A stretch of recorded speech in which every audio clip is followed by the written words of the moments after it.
Hello, Steve White, Trekboy89 for Steve Arts89. Now, despite being an intelligent person, I occasionally miss something.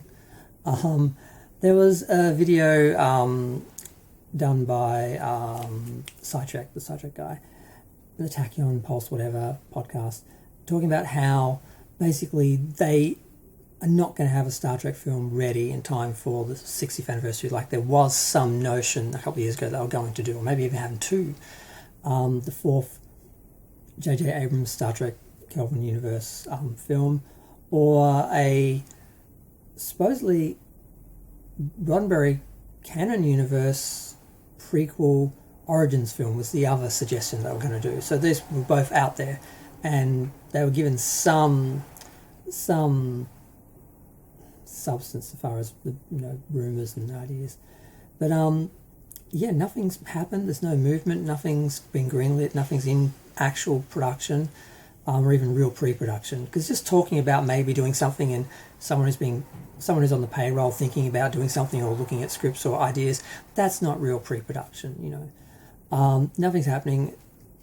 So I talked about that. But what I missed was the fact that they just had Cinemacon, and Paramount, of course, was at Cinemacon, and they didn't mention Star Trek at all. They didn't mention the fourth J.J. Abrams film. They didn't mention the Origins film. They didn't mention anything. They didn't mention Star Trek at all. I'm like, oh yeah, no, it's done.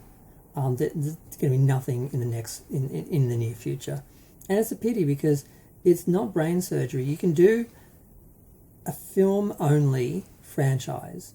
You could do a rebooted Origins film where you actually show like the birth of the Federation or the Romulan War or something like that, where Enterprise was heading. Do a film sequel to Enterprise, which would be in canon with the original Star Trek, but rebooted enough and its own time zone enough, if done right, to be interesting to people who aren't fans of the old Star Trek, and people who are fans of the old Star Trek. It could have been really interesting. Some people thought it was horrible. Why do you keep going backwards? Because there's two eras of Star Trek: Kirk's era and Picard's era, and there's nothing wrong with working in both those eras. You're not doing a prequel just by going back to Kirk's era. I know it's in the past, but it's an era that we've sort of been in and worked in, and it's fine. So going before that sort of is a prequel, but doing a film like that I think would be absolutely fine, and then having that go forward independently without any issues would have been fine. Like they almost did that with the JJ films. Bunch of issues there with how that unfolded in the end, but if they actually did Star Trek films where we actually had Star Trek characters acting in Star Trek ways in Starfleet with science fiction stories, people would actually enjoy them. The first JJ film set up the idea of getting this group together, bringing in non-fans with these new actors and new effects and just a big budget Hollywood action film, bring people in, and then they promised us all, we're here, it's cool, Star Trek's cool now, and now we're going to boldly go, and everyone come back for a Star Trek film. That's how the first film ended, and we didn't get that. We got 5 minutes of that in an IMAX preview, and then once that scene ends, it goes back to dark dystopian, set on Earth, terrorist crap, no exploring, no bold new, no civilizations, no nothing, just on Earth, white, villain, terrorist, blah, blah, blah, just blandest.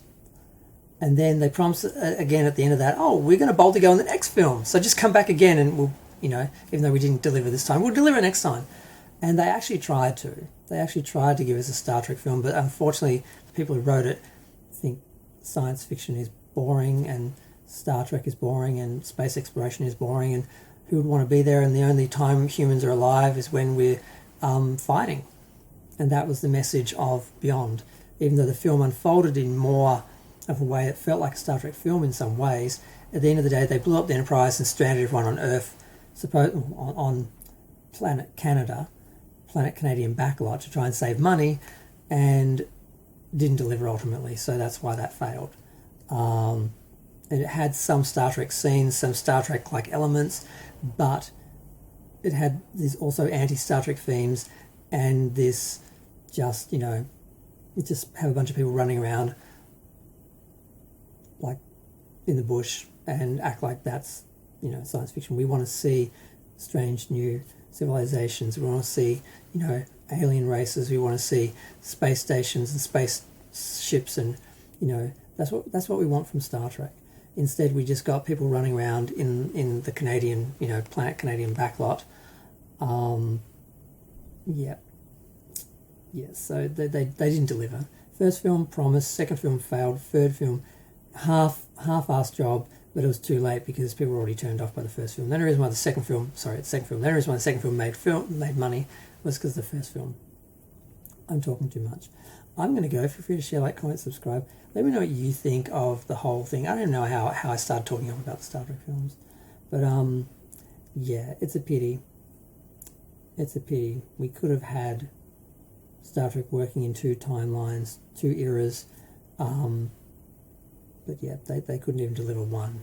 Instead, now we have the Discovery 32nd century era, which, Kurtzman's pushing, but hopefully that gets dismantled.